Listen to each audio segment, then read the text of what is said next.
Hey guys, Kelade here. With the raid being only a week away, let's revisit Fury Warrior best in gear slots because there has been some changes. First off, Simeon Rage is no longer going to be our best Azerite trait anymore. There could be a couple reasons why that is the case. One is Blizzard could have ninja hotfixed it sometime in the past 2 weeks, and two, it wasn't implemented perfectly in Submission Craft, so it was seeming like it was doing more damage than it should be doing.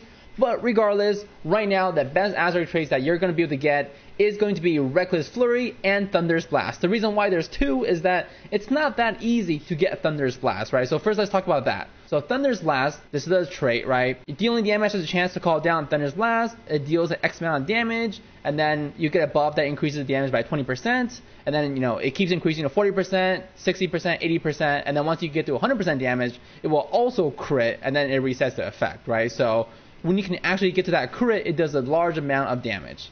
Now the problem with this trait is that it only exists really on 3 pieces of gear that only fit 2 slots. And one of them is like a quest gear, right? So like you don't even just ignore the Exile Veterans, Paladins, whatever. We're going to focus on the Desert Guardians breastplate. This one you can get from Tempo Saturalis, so you could technically farm this one.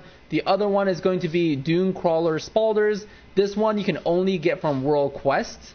And because World Quests only cap out at a 325 for Azerite gear, right? You can get 330 base for normal World Quest gear, once you're at the maximum eye level. But since Azerite gear cannot Warforge or Titanforge, from actually World Quest, you can only get 325s. And generally, the 325 gear here is not going to beat the 340 gear that you can get from other sources, right? And eventually even higher.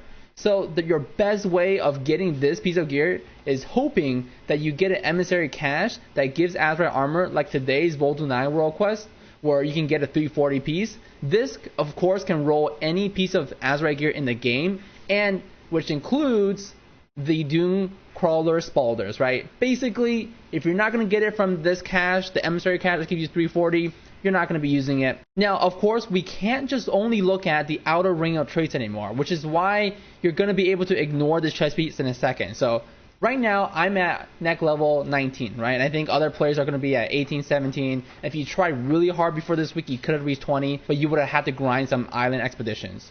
But, we're approaching 20, 21, 22, 23. We're getting to the point where everybody is starting to unlock or has already unlocked the second ring of traits. So we can't just only look at that first trait anymore, right? We can't just only look at Reckless Flurry or Thunder's Blast anymore, which we have to go into a combination of both, in which case the chest piece that has Reckless Flurry actually beats the Thunder's Blast because the second trait, Overwhelming Power, is better than the other one, which is Azerite Globules. Now the DPS between these two chest pieces are pretty similar, right? It's only around, like 36 DPS difference. So you can definitely still use a Thunder's Blast trait here if you have one that's high eye level, and just know that it's not just, hey, I have Thunder's Blast so it instantly wins, right? The second Azerite trait definitely matters in these gear.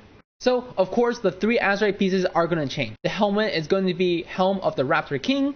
It's going to come from King's Rest. The shoulders, of course, if you can get it from that World Quest emissary thing that we talked about, you can get it. If not, you can, of course, use the Reckless Flurry one, which is going to come from Siege of Borealis.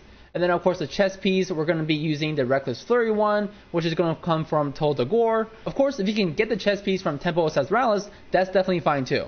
As far as for other pieces of the gear, there isn't that much difference. I can update you guys on the enchants. So of course, your enchants, you're just going to be using the 2 stats that are the best for you. So if your 2 best stats right now are haste and crit, then you obviously use the quick navigation and deadly navigation. But if your best stats right now are haste and mastery, then of course you switch the deadly one for the mastery one, so you get the mastery buff. Enchants and gems are the same thing. You're probably going to go with haste for most of those as a Fury Warrior. Trinkets, of course, we talked about this in the arms video, but Dark Moon Phantoms is going to be one of your best in slot trinkets before the raid comes out. When the world boss spawns next week, hopefully the first one is going to be Dune Gorger Crawler, because then we can try to get this trinket right here. If not, you're still going to be using one of your many strength / haste / crit / mastery, like any of those trinkets from the dungeons or the world quest. Another trinket that I do want to point out, because it was just hotfixed last night, is a trinket called Muraka's Fane.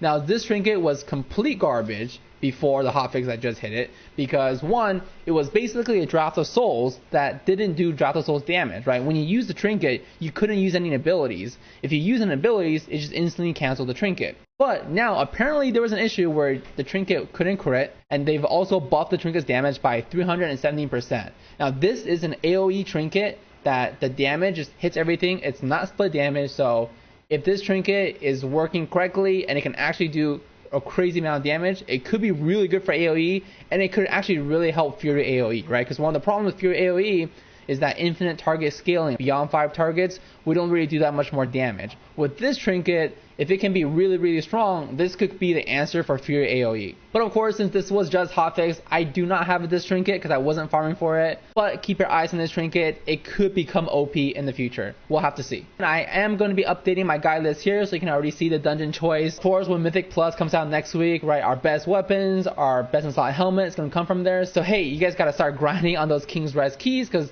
that is one of the best dungeons to be farming right now. Temple of Seth Ralix looks like it's also pretty good, right? Because you can get that new trinket, see how good it is. The trinket could just still be garbage, or it could be really strong. Haven't tested out yet in game, so keep an eye on that. But of course, the Thunder's Blast chest also comes from there. Oh, and really quickly before I forget, if you guys already picked traits on your Azurite gear and you want to know how you get rid of them or reset it, there's a guy right here. He's going to be called the Azurite Reforger. You just talk to him, and then you place whatever item you want to reforge in here, and you click reforge. It'll reset all of your traits on there. Where he is located for the horse side, he's just going to be in the main zone, right, the main city. He's going to be right down here on the map next to this Port of Xanalar Flightmaster. If you're confused as to where that is exactly, you can come out here, try to find a guard somewhere, right, anywhere around the city, and ask for the transmog guy, because the Azurite Reforger is standing right next to him. If you're on the Alliance, it should be the same thing, right? He should be standing next to the transmog guy wherever your like main city is in BFA. So hopefully that helps if you guys need to change the traits. Of course, if you guys don't have Reckless Flurry or Thunder's Blast, just sim your character. Check out my last video on how to sim using Raid Boss. That should really help you out there. As far as for what's the best Azurite gears after that, it's going to be like all of like the bleed ones, like Razan's Fury, all the other bleed stuff that's going to be out there. And also for AoE, the same Reckless Flurry and Thunder's Blast will work fine for AoE. There isn't really like that crazy AoE traits except for one. The Engineering Helmet that you can make has 2 traits on it that does really good AoE. Either one of the AoE traits on the Engineering Helmet is really good. It does look like for Fury, the one that does the little 5 bombs one, that one looks like it does more damage. But either one is good. So if you're an engineer and you want to do really good AoE DPS, definitely craft an Engineering Helmet and pick one of those 2 AoE traits. And as always, thanks for checking out the video, guys. Feel free to subscribe to see more. See ya.